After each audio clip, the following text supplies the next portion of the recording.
Do you want to be ahead of the game for the latest in arts, music, cuisine, and entertainment across the Middle East's most dynamic capital cities? Al Monitor is proud to launch our City Pulse newsletters, focused exclusively on local news, starting in Riyadh, Dubai, Istanbul, and Doha.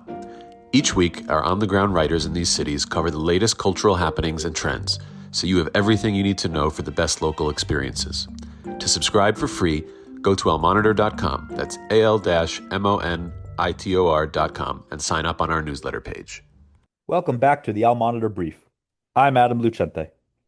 The U.S. is currently considering a plan to withdraw more than half of its troops from Syria. Al Monitor's Pentagon correspondent, Jared Szuba, reported this week. There are currently around 2,000 U.S. troops in Syria. They are in the country to help the Kurdish-led Syrian Democratic Forces, aka SDF, fight ISIS in the northeast. A small contingent is also present at the Atamf base in southeast Syria, strategically located near Jordan and Iraq. The future of the Kurdish-led autonomous administration in northeast Syria took a major turn in March when SDF leader Mazloum Kobani made an agreement with Syrian President Ahmed Ashara to integrate the SDF into the new government's institutions. One of many political changes in the country after the overthrow of longtime President Bashar al-Assad in December. Now, the Trump administration is weighing a proposal to leave less than half of the troops in Syria in order to provide some oversight of the ISIS detainees currently held by the SDF in the northeast, though the plan has yet to be approved, per Al Monitor's reporting. In this episode, we speak to Jared about the possibility of a U.S. drawdown in Syria. Jared takes us through the details of the plan and how it would affect the SDF, as well as dynamics throughout Syria and the region. Hope you enjoy. Jared, welcome back to the Al Monitor Brief. Adam, thank you for having me. Yeah, thanks for joining us. First question is, why is the Trump administration considering this plan to withdraw most troops from Syria? Well, look, this issue has come up a number of times in the last several years. Obviously, the United States Military Special Operations Forces, JSOC, and the U.S. Air Force backed an amalgamation of Syrian Kurdish militias and other groups on the ground to fight and eventually destroy the Islamic State's territorial so-called caliphate by about March 2019. That was largely rolled up.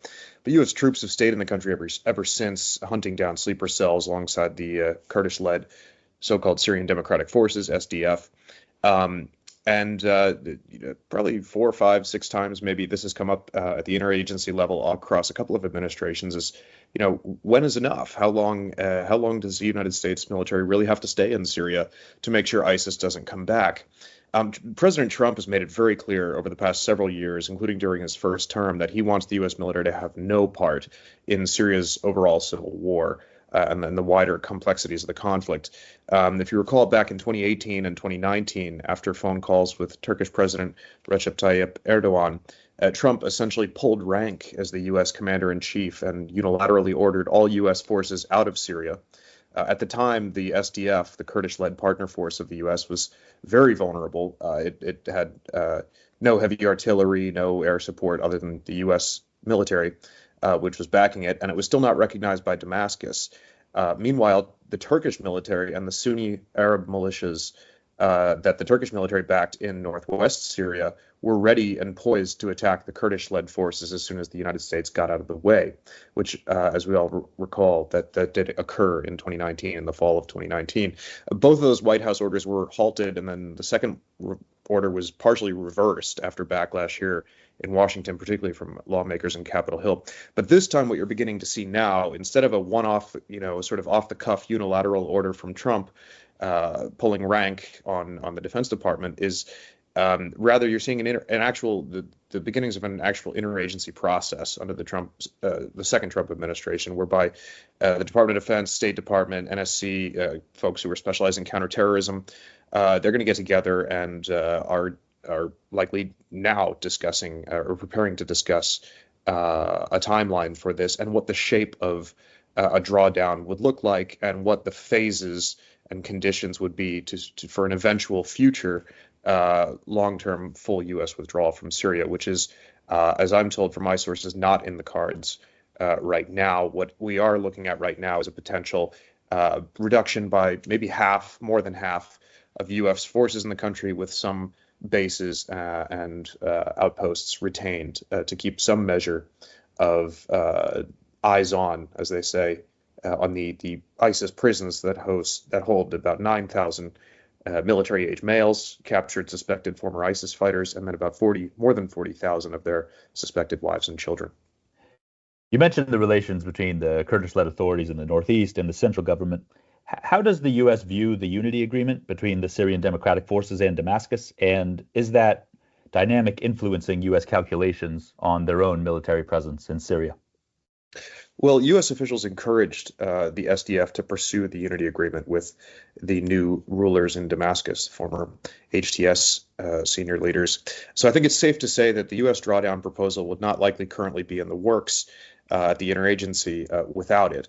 That being said, it's not the future of what the SDF's political affiliate and its opposition rivals in the Kurdistan National Congress.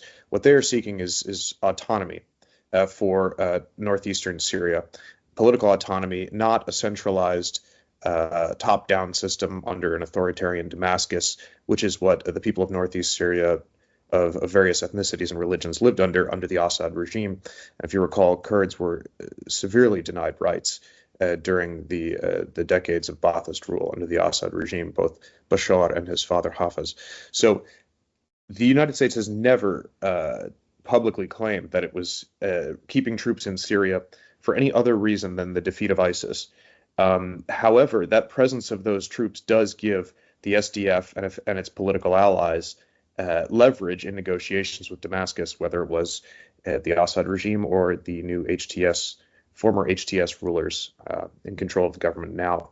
So the other big question that remains undetermined, the very significant factor in this, is that it's not clear what assurances the Turkish government has given the United States about potential future of the SDF and its security. The Turkish government seems to be indicating that it's willing to respect the SDF and Damascus unity agreement, which in principle would mean that the SDF falls under the umbrella of a future Syrian nationwide military. Ideally, I think Mazloum Abdi, the commander of the SDF, has said that ideally the SDF forces would remain intact, they would remain coherent, but not under a separate command. So that's a very tricky maneuver to pull off, as anyone who's been involved in arranging these sorts of marriages of forces in the past diplomatically will tell you. That being said, it's not clear where Turkey stands in the long term on this, because Turkey, of course, has always accused the SDF and its leadership of being inextricable from the PKK.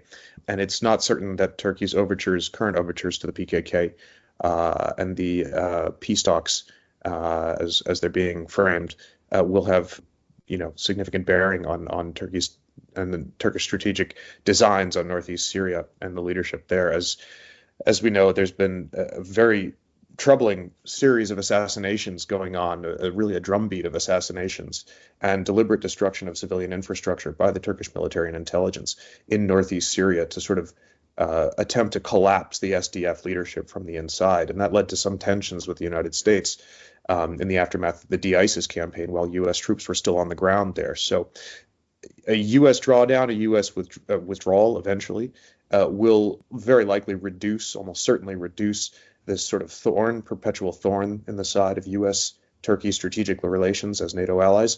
But it's not clear what the future of the SDF and Kurdish ambitions for autonomy will be for the Northeast. Another thing you mentioned in your reporting is the U.S. troops at the Atamf base in southeast Syria. What factors is the U.S. weighing regarding the future of the troops specifically there?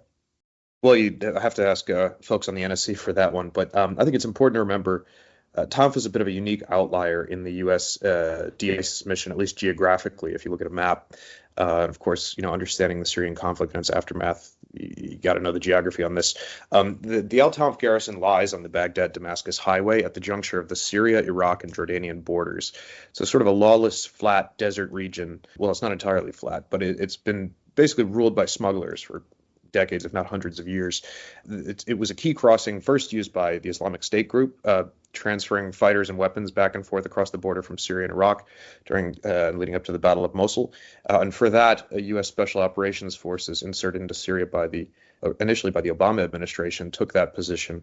and eventually it evolved into sort of a remote, lonely outpost in the middle of the desert, but one that was long coveted by Pentagon smugglers, weapons smugglers, and Iran-backed militias that were transiting the Syria-Iraq border, and that is the easiest, most accessible paved road highway across that region. So for the U.S. military to be sitting there and defending that territory at gunpoint that's a very valuable piece of territory. What the U.S. Will choose to do with it, I think, is uncertain. But I would guess, if I had to, that it's more likely to hold on to it for now than not. Part of the reason for that is that the Jordanian government, Israeli government, and the Iraqi government have all, in varying forms, expressed some sort of interest in keeping a U.S. security presence on their borders or near their borders as a buffer against sort of instability that could spill over from Syria. Don't go anywhere. We'll be back with Jared Szuba after this short break. Today's transformation of the Middle East is at the center of global geopolitics. Whether you're an analyst, diplomat, executive, or academic, you need the best reporting and analysis to understand what's really happening on the ground and what it means for the world. Al-Monitor is the award-winning independent leader in Middle East news. From Riyadh to Beirut, Abu Dhabi to Doha, and Baghdad to Tehran, our team of over 100 expert journalists report daily on the top stories driving the regional trends. Download our mobile app and subscribe to Al-Monitor to follow what leaders and decision makers are reading every day.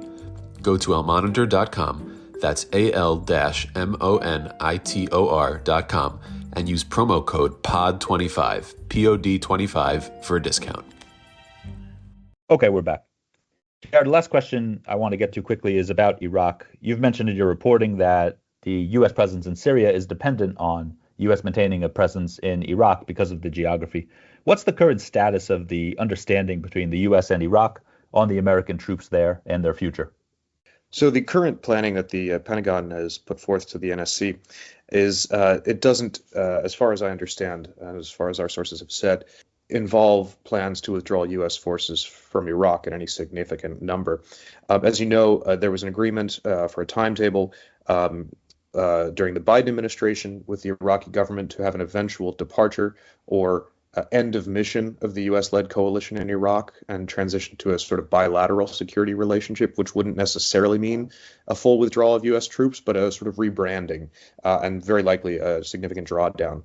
Those plans and that timeline, which was sort of haggled out between the Biden administration, the Pentagon, and the government of Iraqi Prime Minister Mohammed Shia Sudani, that was then sort of cast aside with the fall of Bashar al-Assad in December of 2024, this past December, because the rise of Hayat Tahrir al-Sham in Damascus, which of course, as we know, is an offshoot, can trace its genealogy directly to Al-Qaeda, and has obviously Ahmad al-Shara had direct links to ISIS in its time.